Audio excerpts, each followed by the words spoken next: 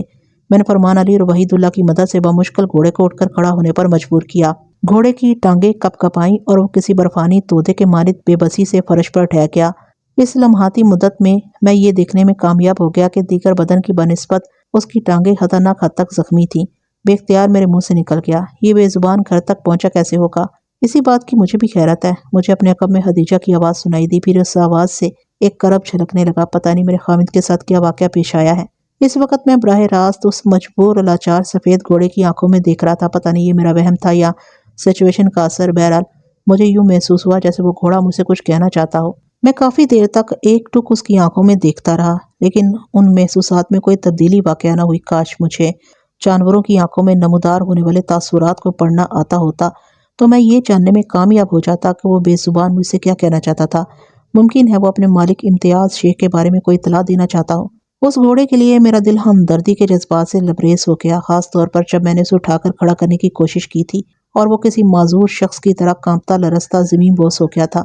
اس دکھی منظر نے مجھے ہلا کر رکھ دیا تھا۔ میرے ذہن نے اسی لمحے فیصلہ سنا دیا، مجھے فوری طور پر اس گھوڑے کو ابتدائی طبی امداد مہم پہنچانے کی کوشش کرنا چاہیے۔ اس دوران میں وہ مسلسل رحم طلب نظر سے مجھے دیکھتا رہا۔ 5 منٹ کی ہنگامی پوچھ گچھ کے بعد میں یہ جاننے میں کامیاب ہو گیا کہ قلعہ لچمن سنگھ میں کوئی باقاعدہ شفاخانہ حیوانات موجود نہیں تھا۔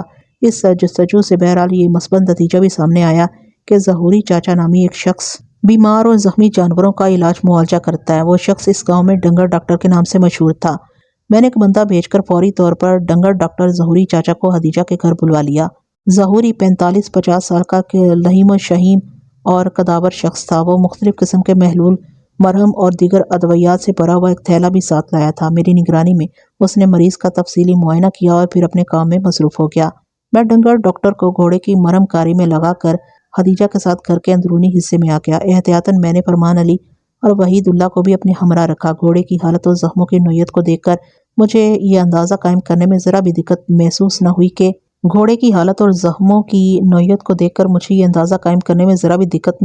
ہوئی کہ فرید آباد سے قلعہ لچمن سنگھ کی طرف آتے ہوئے امتیاز شیخ پر قاتلانہ حملہ ہوا تھا، اور زیادہ امکانات اس بات کے تھے کہ جب میں امتیاز کی تلاش میں نکلوں گا تو اس کی زخم لاش سے سامنا ہوگا۔ تاہم میں نے اپنے اس اندازے کے بارے میں خدیجہ کو کچھ نہ بتایا۔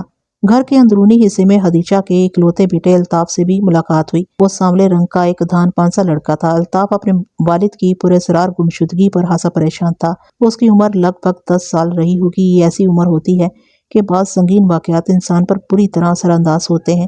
ان لمحات میں انسان جو سوچ رہا ہوتا ہے، جو محسوس کر رہا ہوتا ہے، اسے بیان کرنے کی بھرپور صلاحیت نہیں رکھتا۔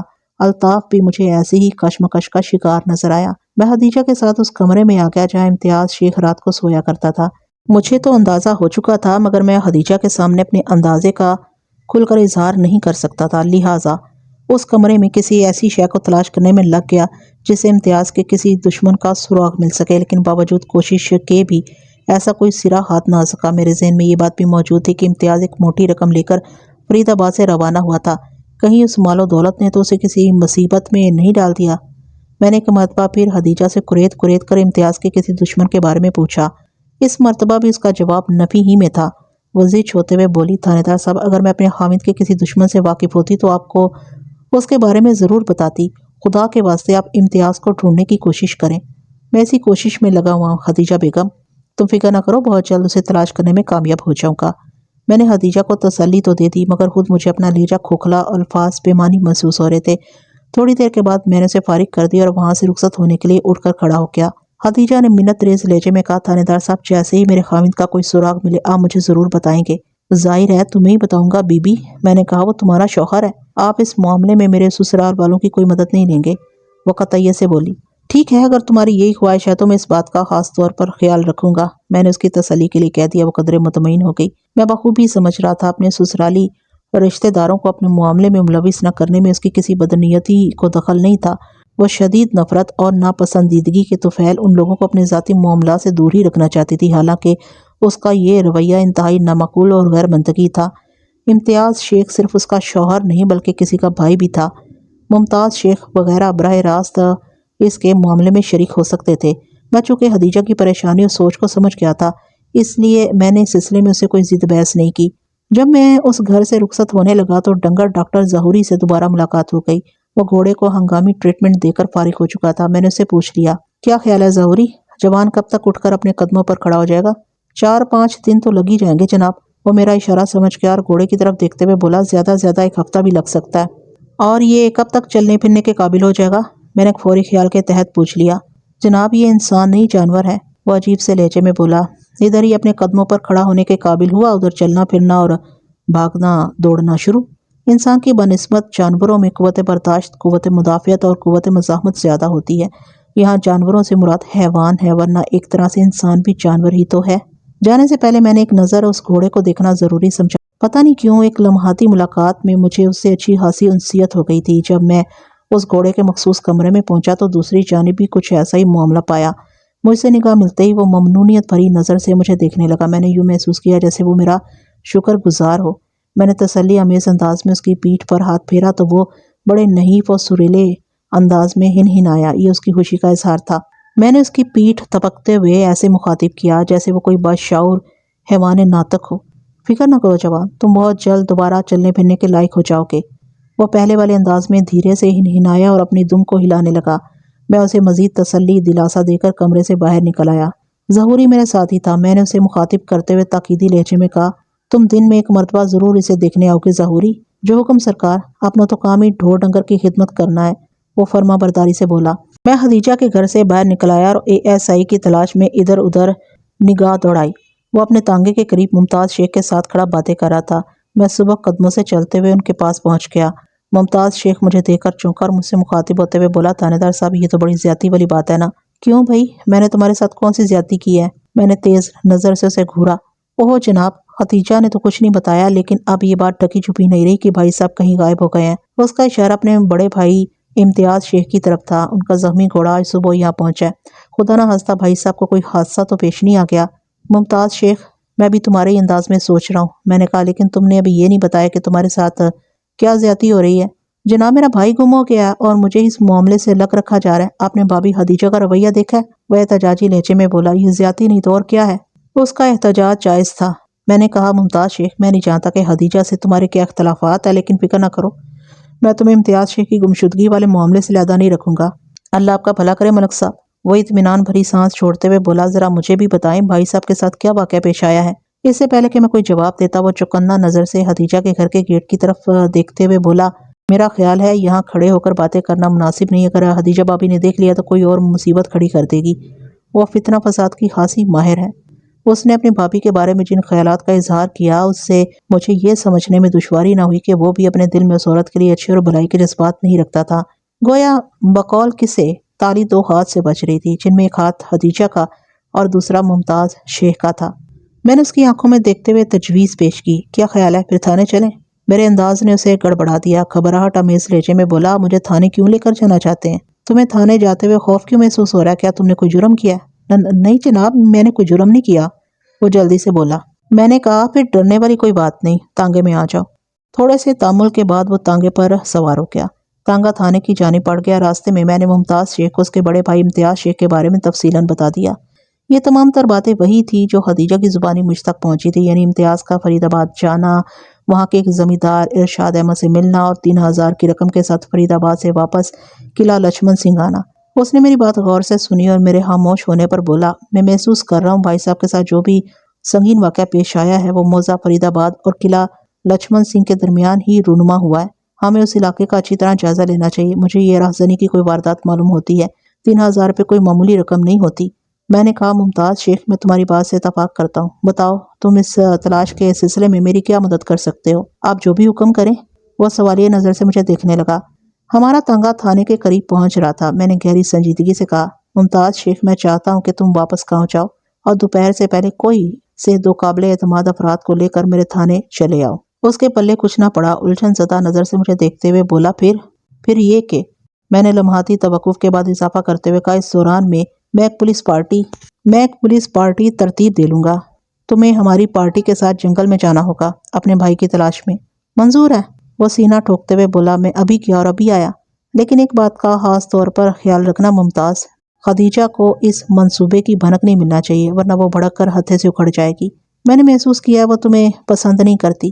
یہ اس کا پاگل پن ہے ملک صاحب۔ وہ برا سا منہ بناتے ہوئے بولا، میں نے تو کبھی اس کی کوئی بکری نہیں چرائی۔ بہرحال اگر آپ کا حکم ہے تو میں اپنی سرگرمی کے سلسلے میں زبان بند ہی رکھوں گا۔ شاباش، آپ تم فوراً واپس چلے جاؤ، میں نے کہا۔ اس وقت تک ہمارا تانگہ تھانے کے سامنے پہنچ کر رک چکا تھا۔ میری ہدایت کے مطابق ممتاز شیخ نے واپسی کی راہ لی اور میں ASI کے ہمراہ چلتے ہوئے اپنے کمرے میں آ گیا۔ نے مجھ سے پوچھا، ملک صاحب، کیا واقعی آپ ممتاز شیخ کو متلاشی پارٹی میں شریک کرنا چاہتے ہیں؟ کیوں، اس میں کوئی قباحت ہے؟ الٹا میں نے اسی سے سوال کر ڈالا۔ نہیں، میرا یہ مطلب نہیں تھا۔ وہ گڑبڑا گیا۔ میں نے ایک لفظ پر زور دیتے ہوئے کہا، مراد، ایک بات ذہن میں رکھنا کہ یہ ممتاز شیخ بھی مشکوک افراد کی فہرست میں شامل ہے۔ خدیجہ کے رویے سے ظاہر ہوتا ہے دونوں بھائیوں کے درمیان بھی خوشگوار تعلقات نہیں تھے۔ تمہیں میں یہ سب کچھ اس لیے بتا رہا ہوں کہ اس کی نگرانی بھی تم ہی کرو گے۔ نگرانی؟ میں کچھ سمجھا نہیں ملک صاحب۔ وہ متذبذب نظر سے مجھے دیکھنے لگا۔ میں نے فوری منصوبے کے تحت کہا، میں تو ایک کانسٹیبل کے ساتھ موضع فرید آباد جا رہا ہوں۔ امتیاز کی تلاش کے سلسلے میں ارشاد احمد نامی اس شخص سے ملاقات بہت ضروری ہے۔ مجھے امید ہے میں وہاں سے مفید معلومات حاصل کر کے لوٹوں گا۔ پولیس کی جو پارٹی امتیاز شیخ کی تلاش میں جنگل کی طرف جائے گی اس کے لیڈر تم ہو گے۔ ممتاز شیخ 2 ناقابل بھروسہ بندوں کو لے کر تھانے پہنچنے والا ہے۔ تم اپنی ضرورت کے مطابق 2-3 کانسٹیبلز کو ساتھ لے لینا اور جنگل کی طرف روانہ ہو جانا۔ امتیاز شیخ کی گمشدگی کا سراغ تو لگانا ہی ہے۔ اس کے ساتھ ہی تمہیں ممتاز شیخ پر بھی کڑی نگاہ رکھنی ہے۔ اس کی حرکات و سکنات اور ایک رویے کو نوٹ کرنا ہے۔ کیا تم یہ کام کر لو گے؟ آپ فکر نہ کریں ملک صاحب، میں آپ کو مایوس نہیں کروں گا، وہ مضبوط لہجے میں بولا۔ میں نے کہا، میں شام سے پہلے واپس آنے کی کوشش کروں گا۔ مجھے امید ہے تم لوگ اس سے پہلے کسی اچھی بری خبر کے ساتھ تھانے پہنچ چکے ہوگے۔ جب میں آؤں تو رپورٹ تیار ہونا چاہیے۔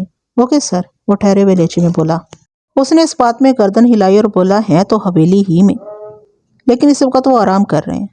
یہ کون سا آرام کا وقت ہے؟ میں نے حیرت بھرے لہجے میں کہا۔ وہ دراصل بات یہ ہے کہ پچھلے 3-4 روز سے ابا جی کی طبیعت ٹھیک نہیں ہے، اس نے وضاحت کرتے ہوئے بتایا۔ بخار تو اب نہیں آ رہا لیکن کمزوری بہت ہو گئی ہے۔ تم نے اپنا نام نہیں بتایا برخودار، میں نے نرم لہجے میں استفسار کیا۔ مجھے چودھری دلشاد احمد کہتے ہیں، وہ سینہ پھیلاتے ہوئے بولا۔ میں نے اپنا تعارف کراتے ہوئے کہا، دلشاد احمد، میں اس علاقے کا تھانے دار ہوں۔ میرا نام ملک صفدر حیات ہے اور یہ ہے کانسٹیبل الہی بخش۔ میں نے اپنے ہمراہی کی جانب اشارہ کرتے ہوئے بتایا، ہم ایک انتہائی ضروری کام کے سلسلے میں تمہارے ابا جی سے ملنے آئے ہیں۔ اس تعارف سے وہ قدرے متاثر نظر آنے لگا۔ اس کی کلف لگی گردن میں تھوڑی نرمی پیدا ہوئی اور وہ ہلاک کا مظاہرہ کرتے ہوئے بولا، آپ اندر آ جائیں جناب، میں ابا جی کو آپ کے بارے میں بتاتا ہوں۔ اس کی بات سے یہ بھی ظاہر ہوا کہ ملازم کو اس نے ارشاد احمد تک پہنچنے ہی نہیں دیا تھا۔ بہرحال ہم اس کی معیت میں چلتے ہوئے حویلی کے اندر داخل ہو گئے۔ گیٹ والی دیوار کے ساتھ ہی اندرونی جانب ایک وسیع اور عریض ہال نما بیٹھک بنی ہوئی تھی۔ دلشاد احمد ہمیں اس بیٹھک میں بٹھا کر حویلی کے اندرونی حصے میں غائب ہو گیا۔ ملازم صورت شخص نے دلشاد کے اشارے پر ہمارے گھوڑوں کی لگامیں تھام لی تھیں۔ بیٹھک کی طرف آتے ہوئے ہم نے اپنے گھوڑے اس شخص کے حوالے کر دیے۔ یقیناً وہ شخص دانے پانی سے ہمارے گھوڑوں کی تواضع کرتا۔ وہ دونوں جانور اب چھوٹے چودھری کے ملازم کی میزبانی میں تھے۔ ارشاد احمد کی بیٹھک کی سجاوٹ سے اس کے ذوق اور شوق کا اظہار ہوتا تھا۔ ہم دونوں دبیز صوفوں پر بیٹھ کر وہاں کی آرائش و زیبائش کا جائزہ لینے لگے۔ 5 منٹ بعد ارشاد احمد کا فرزند ارجمند دلشاد احمد ہمارے پاس آیا اور بولا، ملک صاحب، آپ کو ابا جی نے اندر بلایا۔ کیا وہ یہاں نہیں آ سکتے؟ میں نے اسے پوچھا۔ اگر آ سکتے تو ضرور آ جاتے، میں آپ کو ان کی طبیعت کے بارے میں بتا چکا ہوں۔ ٹھیک ہے برخودار، میں اٹھ کر کھڑا ہو گیا، میں ہی ان کے پاس چلا جاتا ہوں۔ میری تقلید میں الہی بخش نے بھی نشست چھوڑ دی۔ دلشاد احمد اس کی طرف اشارہ کرتے ہوئے بولا، بس جاؤ، آپ ادھر ہی بیٹھو، آپ کی خدمت یہیں پر کر دی جائے گی۔ ابا جی نے صرف تھانے دار صاحب کو بلایا ہے۔ الہی بخش نے سوالیہ نظر سے میری جانب دیکھا۔ میں نے آنکھوں میں سے سمجھا دیا کہ وہ بے فکر ہو کر بیٹھک میں صوفہ سنبھالے رکھے۔ میں ارشاد احمد سے ملاقات کر کے بہت جلد باہر آتا ہوں۔ وہ مطمئن ہو کر دوبارہ صوفے میں دھانس گیا۔ میں دلشاد کی رہنمائی میں حویلی کی اندرونی سمت بڑھ گیا۔ چودھریوں، وڈیروں اور سرداروں کی حویلیوں میں زنان اور مردان خانے کی بڑی اہمیت ہوتی ہے۔ اگر کسی غیر کو مجبوراً زنان خانے میں سے گزارنا پڑ جائے تو بڑے سخت پردے کا بندوبست پہلے کر دیا جاتا ہے۔ ارشاد احمد بھی اس وقت حویلی کے زنان خانے میں آرام کر رہا تھا، لہٰذا میں مختلف نازک مراحل طے کرنے کے بعد اس کے کمرے میں پہنچ گیا۔ وہ ایک بیڈ روم تھا اور ارشاد احمد ایک کشادہ بیڈ پر اونچے تکیے کی ٹیک لگائے دراز تھا۔ میں نے اس کی عمر کا اندازہ 55 اور 60 کے درمیان لگایا۔ وہ اپنے جثے اور وضع قطع سے ایک صحت مند اور چاق و چوبند شخص نظر آتا تھا، تاہم اس چند روزہ بیماری نے اسے پچھاڑ کر رکھ دیا تھا۔ میں نے اس بیڈ روم میں داخل ہونے کے بعد متوازن آواز میں السلام علیکم کہا۔ چھوٹے چودھری نے میرے سلام کا نحیف آواز میں جواب دیا اور اپنی مدد آپ کے تحت اٹھ کر بیٹھنے کی کوشش کی۔ اسے اس کوشش میں جزوی کامیابی ہوئی، تاہم دلشاد لپک کر آگے بڑھا اور سہارا دے کر باپ کو بآہستگی بٹھا دیا۔ اس کے ساتھ ہی اس نے ارشاد کی پشت پر 2-3 تکیے رکھ کر مکمل ٹیک فراہم کر دی۔ میں نے بڑی نرمی کے ساتھ ارشاد احمد سے مصافحہ کیا اور اس کرسی پر بیٹھ گیا جو غالباً میرے ہی لیے اس کے بیڈ کے پاس ڈال دی گئی تھی۔ دلشاد مجھے اپنے باپ کی خوابگاہ میں پہنچانے کے بعد واپس نہیں گیا بلکہ پائنٹی خاموش کھڑا رہا۔ ہمارے درمیان رسمی الیک سلیک ہو چکی تو اس نے اپنے بیٹے سے کہا، جا پتر، ملک صاحب کے لیے چائے پانی کا بندوبست کر۔ اس کے ایک ایک لفظ سے نقاہت ٹپکتی تھی۔ ہماری خوش نصیبی ہے کہ یہ ہمارے غریب خانے پر تشریف لائے، ورنہ یہ تو اتنے مصروف بندے ہیں کہ بس۔ اس نے معنی خیز انداز میں جملہ ادھورا چھوڑا تو دلشاد فوراً وہاں سے رخصت ہو گیا۔ چھوٹے چودھری ارشاد احمد سے یہ میری پہلی ملاقات تھی، لیکن اس کے انداز سے ظاہر ہوتا تھا کہ وہ میرے بارے میں بہت کچھ جانتا ہے۔ دراصل میرا ہزاروں لوگوں سے واسطہ پڑتا تھا اور ہزاروں لوگوں کا مجھ سے۔ کثیر التعداد لوگوں کے لیے کسی اور شخص کو یاد رکھنا بہت آسان ہوتا بنسبت اس ایک شخص کے کہ وہ ہزاروں لوگوں کو یاد رکھے۔ میں نے گفتگو کا آغاز اس کی بیماری سے کیا اور پوچھا، اب آپ کی طبیعت کیسی ہے؟ آپ کے صاحبزادے نے مجھے آپ کی حالت کے بارے میں بتایا۔ اب تو کافی ٹھیک ہوں، اس نے آہستگی سے بتایا، بس کمزوری باقی ہے، وہ تو آہستہ آہستہ ہی جائے گی۔ میں نے کہا، بالکل ٹھیک کہہ رہے ہیں آپ، یہ کمزوری بڑی ظالم شے ہے، گھوڑے کی رفتار سے آتی ہے اور جوں کی رفتار سے رخصت ہوتی ہے۔ وہ اپنے سوکھے ہوئے ہونٹوں پر پھیکی سی مسکراہٹ سجاتے ہوئے بولا، میرا خیال ہے کمزوری سے بھی زیادہ ظالم شے بیماری ہے جس کے سبب یہ کمزوری انسان پر حملہ آور ہوتی ہے۔